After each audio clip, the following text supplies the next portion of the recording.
سلام دوستانو، په دې ویډیو کې به موږ د انګلیسي هغه صحیح جملې زده کوو چې له تاسو څخه 90% خلک یې غلط وایي. نو له ما سره په دې ویډیو کې تر اخره واوسئ.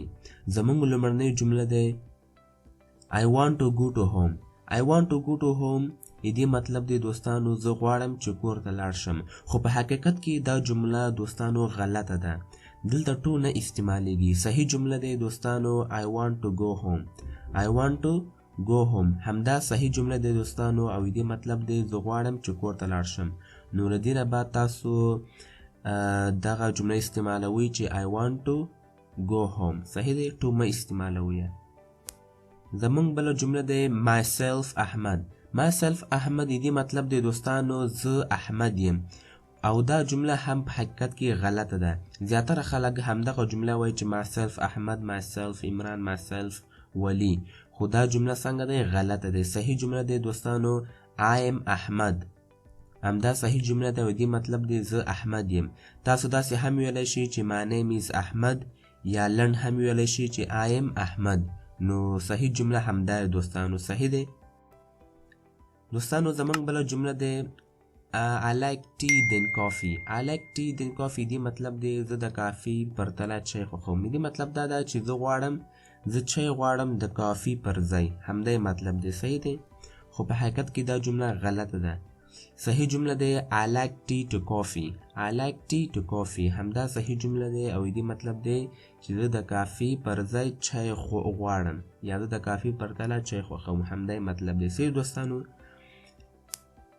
زمونږ بله جمله دی دوستانو it was a blunder mistake. It was a blunder mistake. دې مطلب دی دا یوه غټه غلطي وه.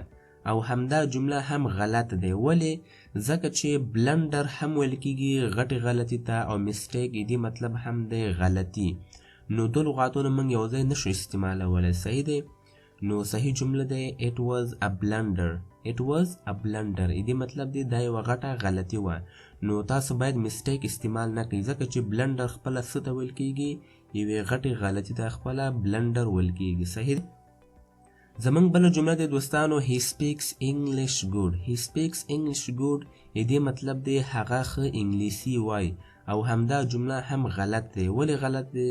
ځکه چې دلته ګوډ نه استعمالیږي. صحیح جمله دی he speaks English well. he speaks English well. همدا صحیح جمله دی او دې مطلب دی هغه ښه انګلیسي وایي. نو تاسو ګوډ مه استعمالوئ، دې پر ځای تاسو well استعمال کوئ. صحیح ده. زمونږ بله جمله دی دوستانو one of my friend. one of my friend دې مطلب دی زما یو ملګری. خو دا جمله غلطه ده. ولې؟ ځکه چې دلته فرند نه استعمالیږي. دلته موږ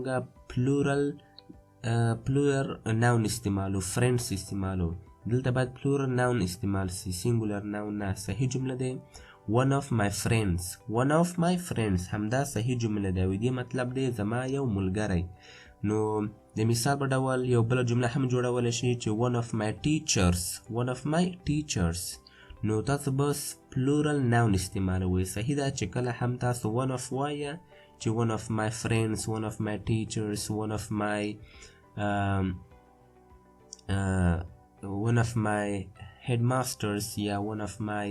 بس دې کې تاسو کولی شئ زیاته جملې که هر کم جمله وایي دوستانو تاسو کولی شئ جوړه کړئ، خو تاسو به کوشش کوئ چې پلورل ناون استعمال کړئ د one of my سره. صحیح ده. زمونږ بله جمله دی دوستانو you will lose your key. you will lose your key دې مطلب دی تاسو به خپله کیلي له لاسه ورکړئ. او دا جمله غلطه ده. ولې غلطه ده؟ ځکه چې دلته لوز نه استعمالیږي. صحیح جمله دی you will lose your key. تاسو به خپله کیلي لاسه ورکړئ. نو دلته فرق پکې څه شی دوستانو؟ د لومړنۍ جمله کې چې دا لوز دې مطلب دی دوستانو سست. د مثال په ډول کالی مطلب چې لوز ویل کېږي سست، مطلب ستا کالی په تا کې څنګه دي؟ آزاد دي. نو لوز ویل کېږي آزاد ته، شوار ته ویل کېږي. صحیح ده چې یو شی ډېر مطلب لوز وي، ډېر آزاد وي چا کې، هغه لپاره موږ لوز استعمالو. لاندنۍ صحیح جمله کې چې لوز ده د هغه مطلب دی له لاسه ورکول، ورکېدل، دا مطلب دی. صحیح دی. نو تاسو بس سپیلنګ ته ډېر پام کوئ. زمونږ بله جمله دی دوستانو د پولیس از کمینګ. د پولیس از کمینګ دې مطلب دی پولیس سره روان دي. نو دا جمله غلطه ده ځکه چې پولیس چې ده هغه سینګولر نه دی، هغه پلورل ناون دی. صحیح ده، صحیح جمله دی د پولیس آر کمینګ. د پولیس آر کمینګ، پولیس سره روان دي. نو تاسو باید آر استعمال کړئ ځکه چې پولیس څنګه دی پلورل ناون دی. صحیح دی. زمونږ بله جمله دی دوستانو ریټرن مای منی بیک. ریټرن مای منی بیک دې مطلب دی زما روپۍ را واپس کا، زما روپۍ را واپس کا. خو دا جمله غلط دی. ولې؟ ځکه چې دلته موږ دوه لغاتونه سیملر نسو استعمالولی. ریټرن دې مطلب هم دی واپس کول او د بیک مطلب هم دی واپس کول. نو موږ دواړه نشو استعمالولی. صحیح جمله دی دوستانو ریټرن مای منی. ریټرن مای منی دې همدا صحیح جمله دی او دې مطلب دی زما روپۍ را واپس کا. صحیح ده. نو تاسو باید بیک استعمال نه کوئ. زمونږ بله جمله دی دوستانو می اینڈ مای سیسټر لیو هیر. می اینڈ مای سیسټر لیو هیر دې مطلب دی زه او زما خور دلته ژوند کوو. دا جمله څنګه دی غلطه دی. صحیح جمله دی مای سیسټر اینڈ آی لیو هیر. مای سیسټر اینڈ آی لیو هیر دا صحیح جمله دی او زما خور او زه دلته ژوند کوو. نو تاسو به څنګه وایئ چې مای سیسټر اینڈ آی.